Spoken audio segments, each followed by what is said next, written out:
Hello everyone, and welcome to lecture number 6 on microservices. Last time we talked about APIs, which are an important feature that's actually going to help us with microservices now. But in talking about REST APIs, what we were talking about was the way that we format definitions of APIs, which is to say, like, ways to use services. By defining a network-based API, the service itself, the way it's implementing the code inside of the service, is unimportant. It becomes a black box as long as we know how to interact with the service, right? So the network API, just like a functional interface in code, shows how the system can be used, and that allows you to have a service outside of your system that you're using, that you send network messages to ask it to do work. And you send a request, you get a response. That is used, we'll see today, it's used both for your services to be used by clients, but it also is used to separate different parts of your own system into microservices. Okay, so APIs, network-based APIs, decouple different parts of the system, and that allows different developers to work on different parts of it, and it allows each part to be each service to be defined in whatever programming language is best for the job, and running on whatever frameworks are appropriate without them all having to be the same. Okay. REST is the most popular format or style of network APIs. It's based on HTTP, which we talked a little bit about what HTTP is, and what differentiates REST from other ways of using HTTP is that it really relies on using the built-in features of HTTP, like the URLs, which is to say the path, the methods, and the response codes that are built into HTTP. Those are part of the definition of your REST endpoints, which is to say your functions that you're calling, your remote procedure calls. So network APIs, another term you might hear for network APIs, are remote procedure calls. Okay, same thing. Usually JSON is the data interchange format used in these network-based APIs. Because we have to have some way to encode data in an array of bytes. So that's called serialization. And XML is another way to serialize data. Right. So looking back at the high-level architecture that we saw for Wikipedia, what we had there was a design where the application code was all in one place.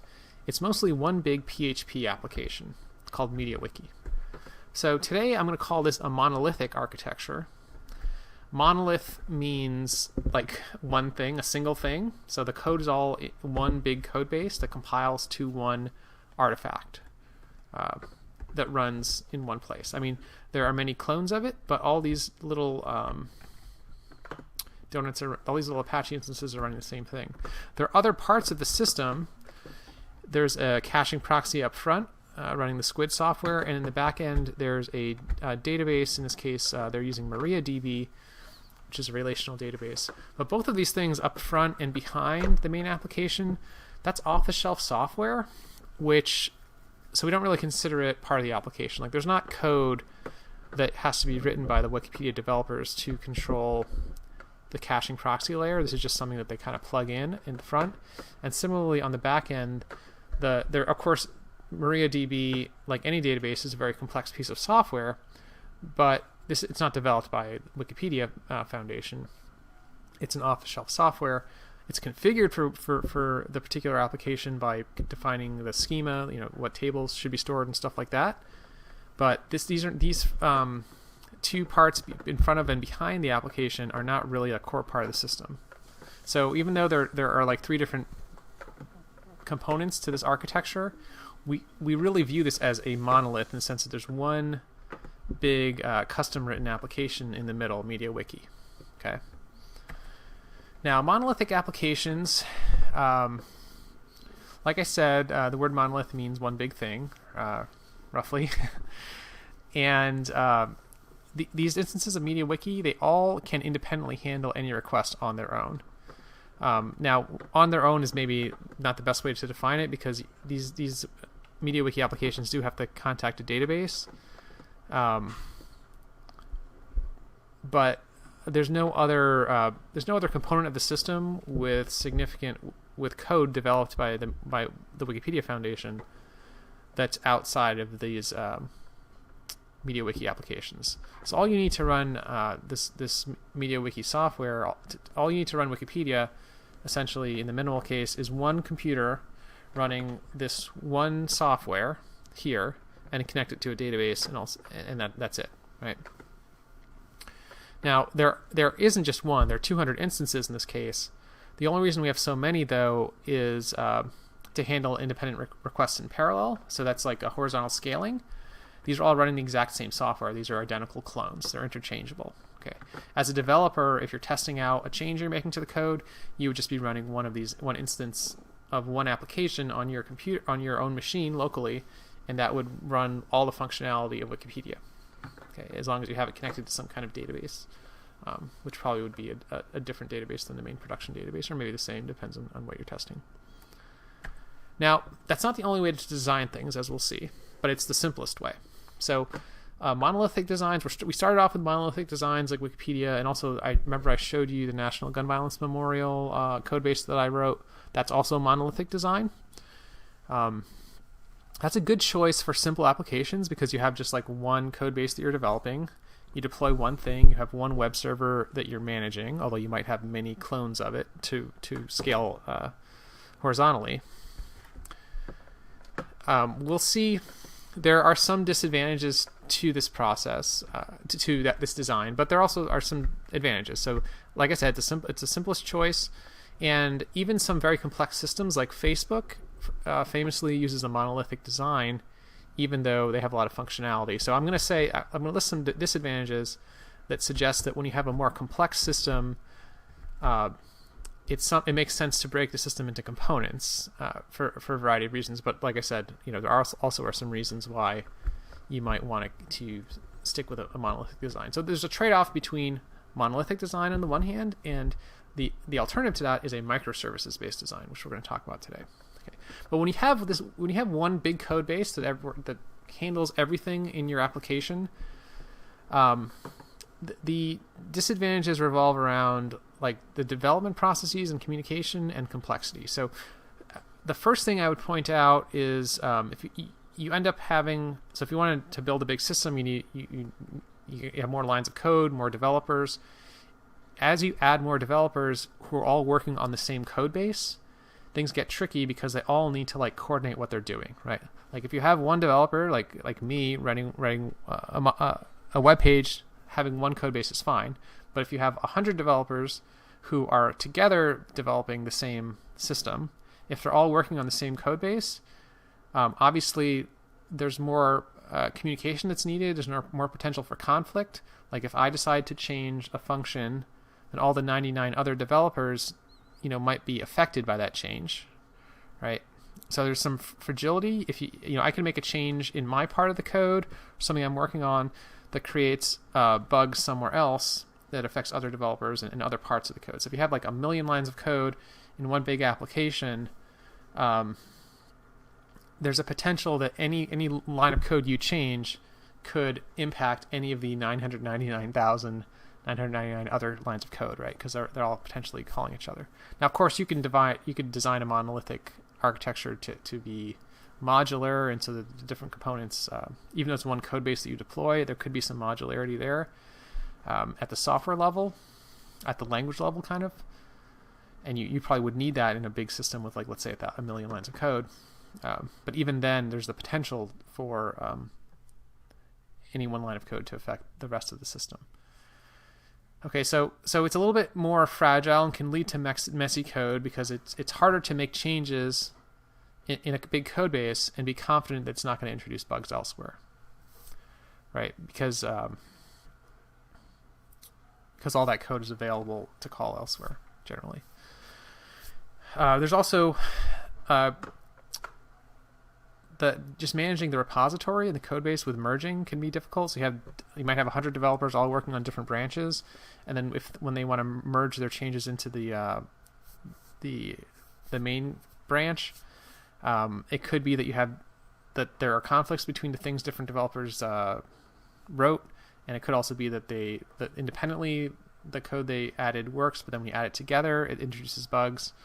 So there's just a lot of complexity there that can be a problem. So another disadvantage is that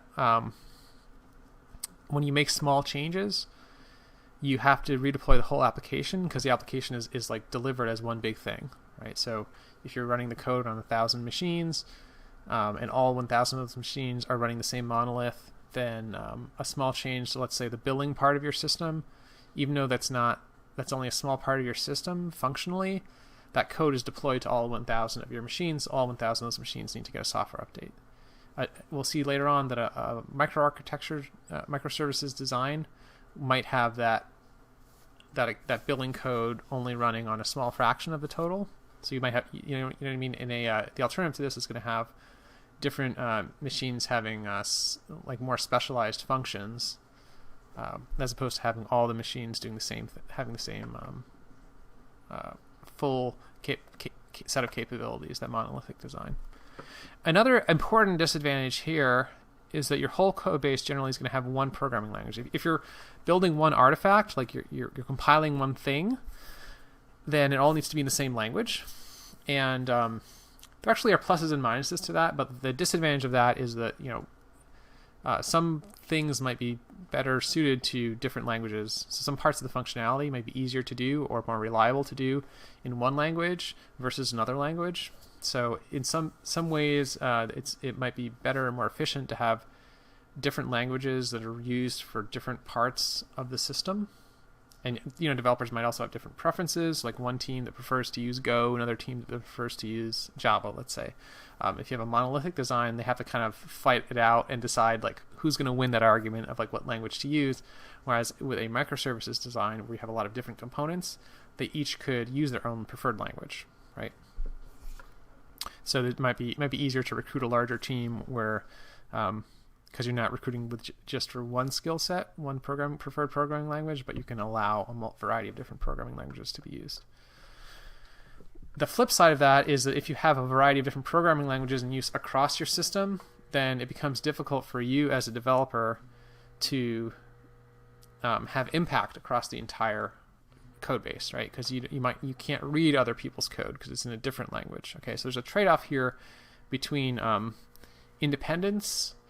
Independence is a good thing insofar as it allows autonomy and isolation and the ability to move more quickly because you're not coordinating as closely with others. But then you have less of a view of what's going on elsewhere, so and less ability to impact what's going on elsewhere in the code base. Okay. But we'll talk more about that later, but just let me show you a little bit of what I mean about the alternative to monolith. So on the left-hand side, I'm showing one big service, which is a monolithic design, a monolithic web application. It could be Wikipedia, for example. It's still interacting with a database. And the user's web browser is interacting. It's sending HTTP requests and getting HTML responses. That's all the code for handling and generating that HTML is here in this one application.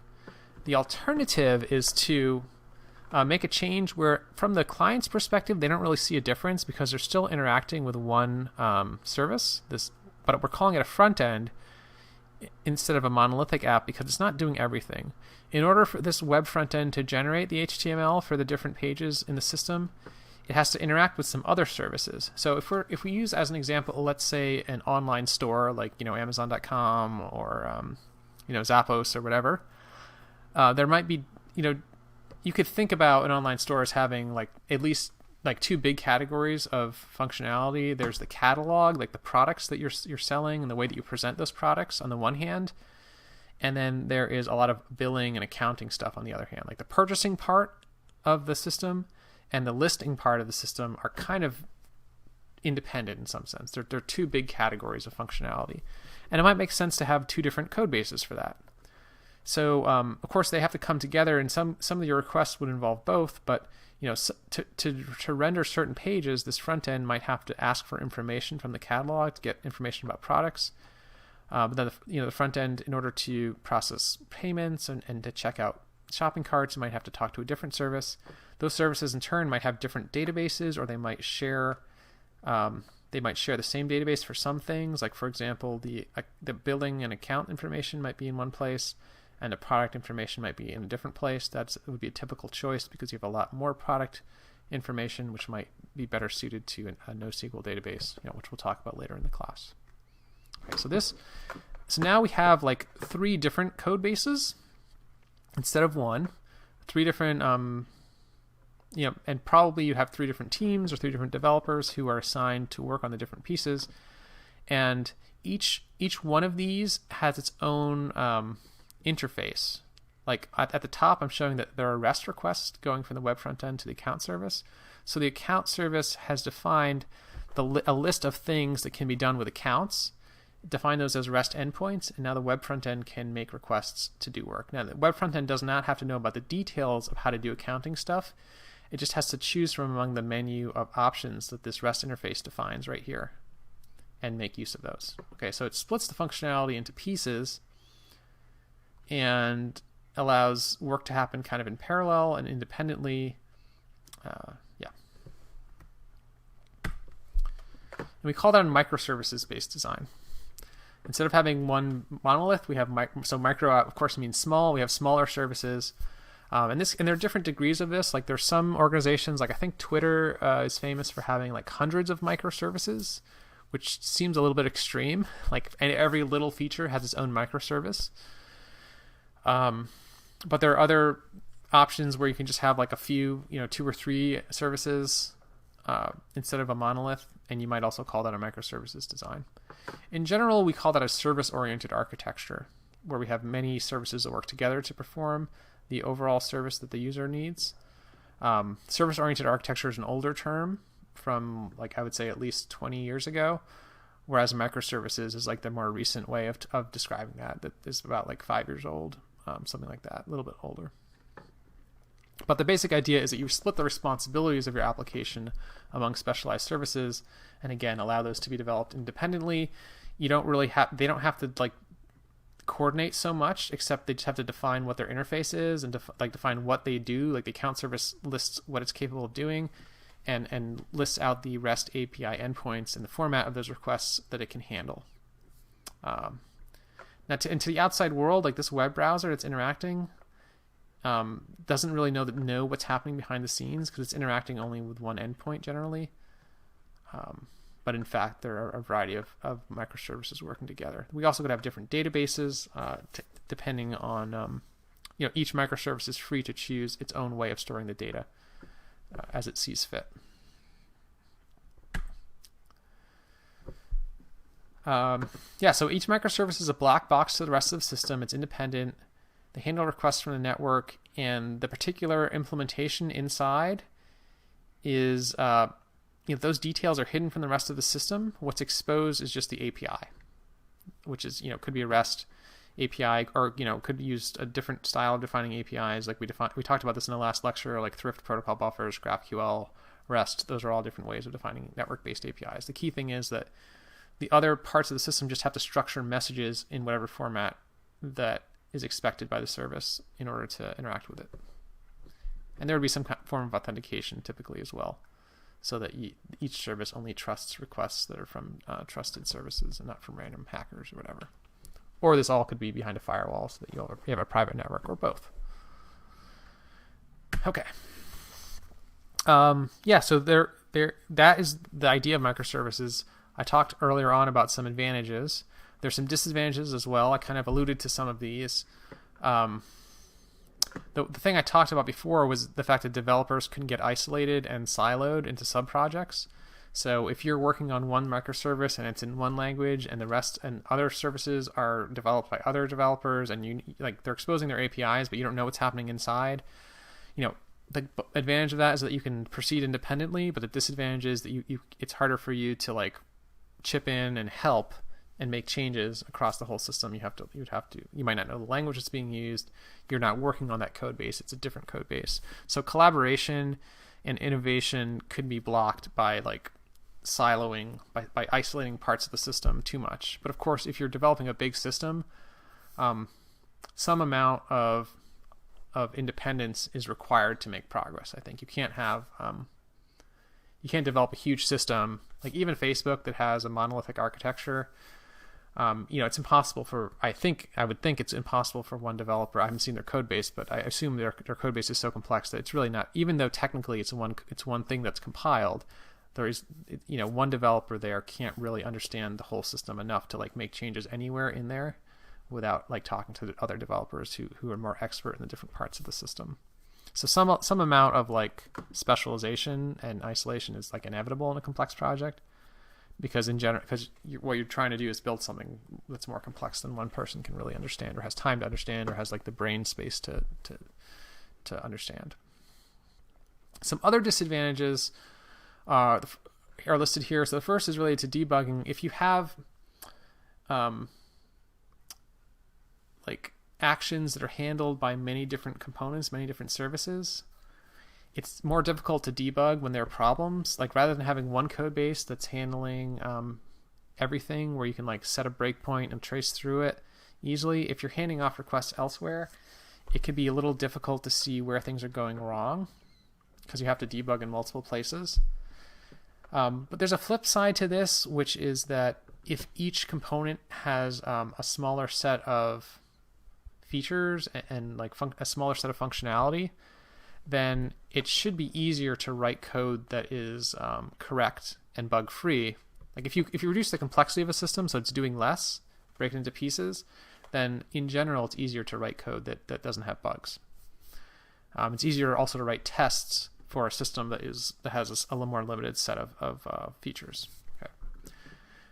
The second one is maybe more fundamental and difficult to overcome. So transactions are more difficult to support in a microservice design. What is a transaction? By transaction, I mean a transaction in the ACID sense or in a database sense, which you probably haven't seen yet, but we'll talk a little bit more about that later. You'd see that in detail in a database class. But what a transaction is when you have several operations on data that you want to all happen atomically or not at all. So for example, if you are updating a bank balance, if you have like an account database and you are like transferring money from one account to another, for that to happen, there's several steps. Like you have to deduct the amount from one account, and then you have to add that amount to someone else's account, right? You're doing a transfer. So reduce the balance here, increase the balance there. In the end, the sum of the two is going to be the same, right? But those are two different operations, and they have to both happen. They have to happen both together or neither of them at all.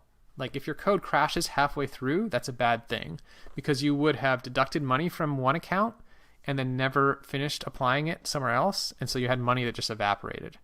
Okay, so those two things, the deduction and the deposit, need to both happen or none of them happen. So you either need to roll forward or roll back. So transactions are the term for that, like bundling together of actions that need to happen together or not at all. And it's difficult to support that. It's more difficult to support that in a microservices architecture if you have parts of the transaction that happen with one microservice and other parts happen with a different microservice. Because if you're sending a request to an outside system to do the first part, like let's say the deduction happens with one service and the deposit happens with another service, then like you have to issue that request and the outside service will handle it, and like you would have to have some way to like roll it back or something else. Whereas relational databases have built-in features to support transactions. If you're doing it in one place with one database, supporting transactions is much easier. It's supported like natively by the database. Okay, that's a little bit of a subtle issue, but that is important. When you're working with a team to develop a system, then I think there are definite advantages to having microservices because it allows you to isolate code bases. I talked about this before, but just to reiterate, if you can break the problem into pieces, define network API boundaries, so everyone agree, the different teams, different components agree on what service they're going to provide, to just define it at a high level, like here are the 10 different functions we're going to provide, and here's what what's the inputs are and what the outputs are. And then they can go off and implement those things. The implementation might take a long time, but once you define the API boundaries, then all those teams can proceed in parallel. Okay, so if you're starting a new project, you can have a design process where you first of all develop the architecture, like decide what the different microservices are going to be and what their functions are. Then agree on the network level API for each service, like define it as a black box, what goes in, what comes out. Assign engineers to develop each service, and then they can work independently, because the details of the implementation for each separate component don't influence each other, because they have already agreed on network level API, which is well defined. Now, the application you're developing in that case might interact with an outside service that's still under construction. And if that's the case, it might be difficult for you to do testing. What typically happens in that case is that you deploy a mock of all the services first.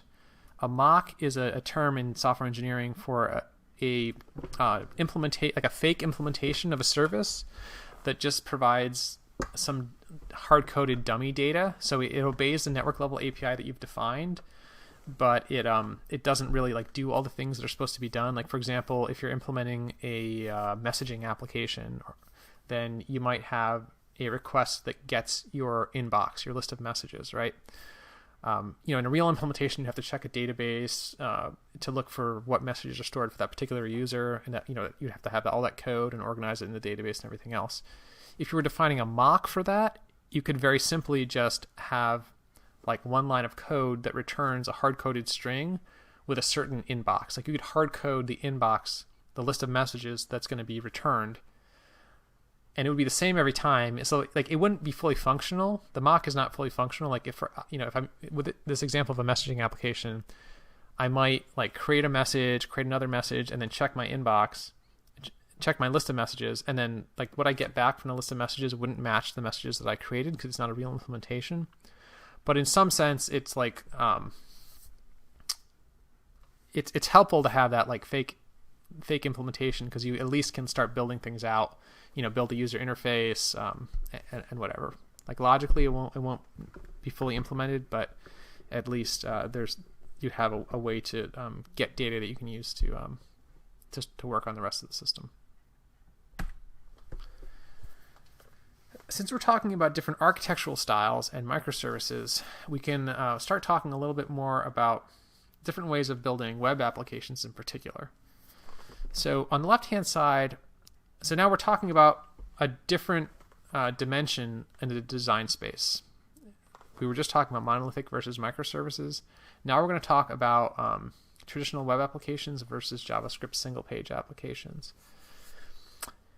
The traditional design, an example of that is Wikipedia. So we've talked already about traditional web applications.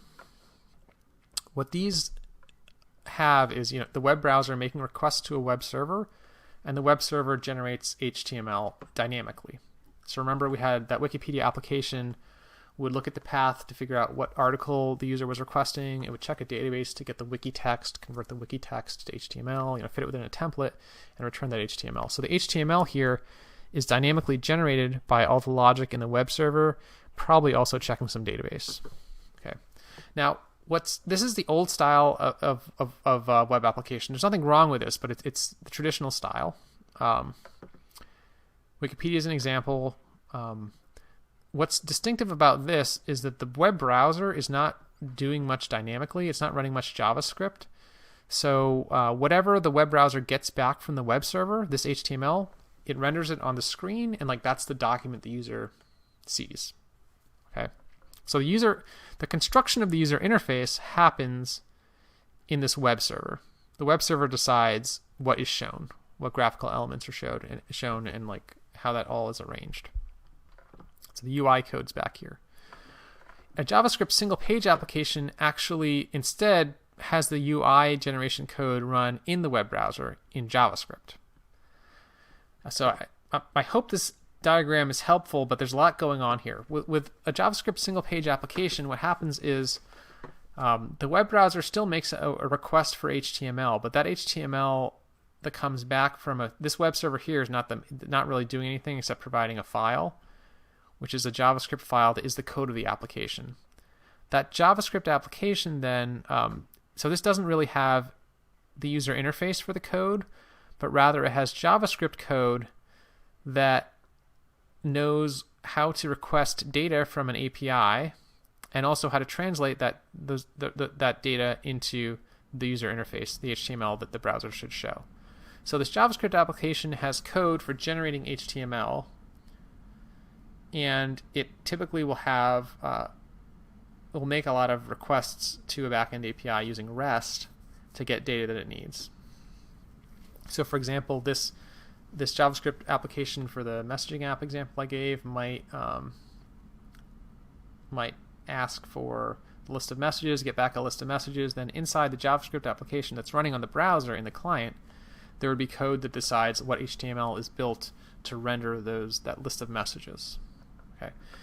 Your homework 3 is going to implement this style of application. So React is an example of a JavaScript single-page application, that sort of like more modern style of web application where the user interface code is written in JavaScript and it executes in the browser. The backend doesn't build interface directly. It just supplies data through an API. And separately, there's a static web server that provides the JavaScript code for generating the UI. So that, the developer develops the code for generating the UI, deploys it here to the web server, but then it's loaded into the browser and it executes in the browser. Whereas in the traditional design, the UI code here actually executes on the web server and generates the HTML that's returned to the user. So if you look at this dotted line is the interface between the user's machine and the cloud, which is to say the service. The service. And what's different about these two designs is that in the traditional design, what's returned from the cloud is user interface, like HTML.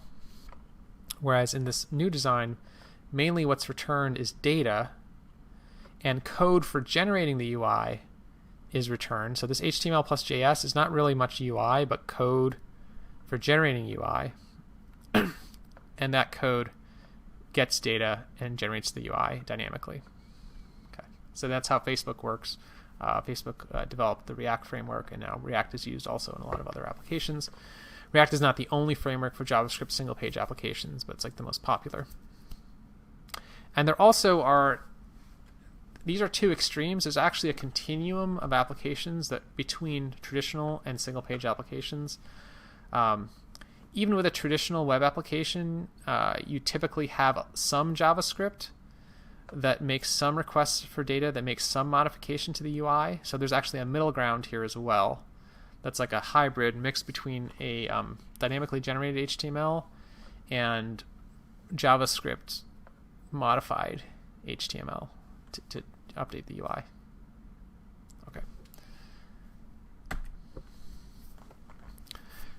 Now, on the left-hand side of this diagram, I have that JavaScript single-page application, same diagram, and it's interacting with a service API that returns, that's a REST API. Now, that same API can actually service a bunch of different kinds of user interfaces, different kinds of applications. So the same API, the same service API that provides data to a web-based user interface also can provide data to a mobile application or a native desktop application. And that is typically what's done in a cross-platform architecture.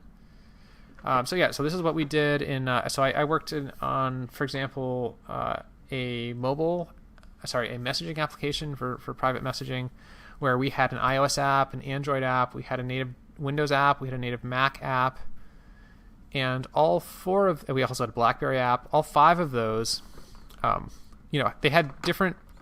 They were written in different languages for different platforms, of course, because those are different systems, but they all used the same API. They all sent the same kind of network messages to the same backend service because they all were doing the same kinds of things, like fetching messages, creating messages, logging in. All that functionality could be defined in the same way, even though, of course, the specific user interfaces were different for the different platforms. A single backend could be used.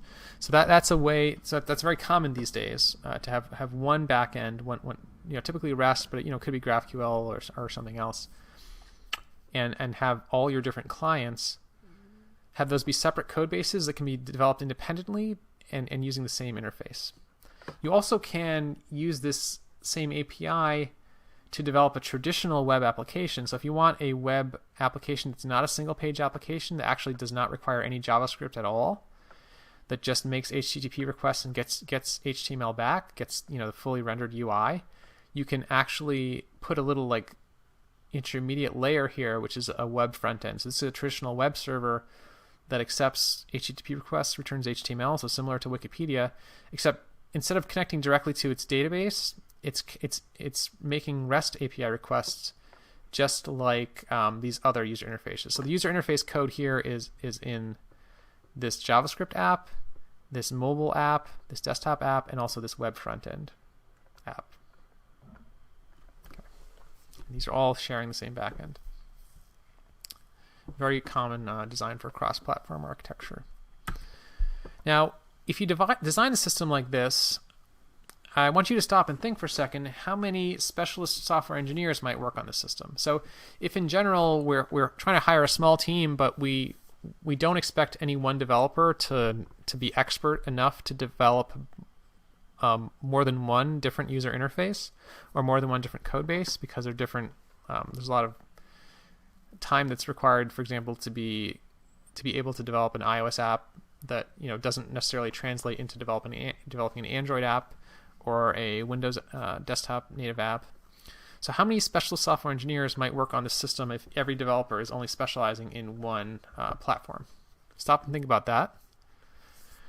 Well, the answer, I think, would be you just count the boxes. So you might have one React specialist or single page application JavaScript specialist. You might have one mobile, but let's say you might have iOS and Android here. So there might be two here. So you have 1, 2, 3. On desktop, you might have Windows and Macintosh. So we have 4, 5. And then over here, you might have a fifth developer. Sorry, we already had 5. A sixth developer working on the web front end, or that might be the same as the. This could be, a language like Python if you're using Django, or it could be Java with JSP. So that could be a sixth language here, and then the backend also could be in a seventh platform, and a seventh developer could work on that. So this could be like Java or Go or Python or whatever. It depends on what framework you want to use for the web server here. But that could all be different than these other ones. Okay, so you might have like 6 or 7 different developers who are specializing in different pieces of the system, and they just have to all of them be able to understand, like in this case, what a REST API is, and agree what this REST API is. And of course, they also need to talk to, like, maybe a graphic designer or user experience person and product manager to like decide what the user interface should look like, but we'll ignore that for now. Okay. So that's all I have for today's lecture. It was a relatively short one. We talked about microservices and compared them to a monolithic design, which is what we've been talking about so far in this class. So monolithic design, one big system. Microservices breaks the service into many different components that talk to each other. They talk to each other through networked APIs. They're kind of black boxed, if we can turn that into a verb, meaning that you don't need to know about the internals of a different microservice to implement your microservice. You just need to know what the APIs are for the ones that you're using. This allows you to decouple development of different parts of the system. And we focus on defining network APIs that define the format and meaning of the different requests and responses. We talked about JavaScript single-page applications. An example of those are React applications. What's different about these than traditional web applications is that you have JavaScript code that interacts directly with services, like, for example, the REST API, to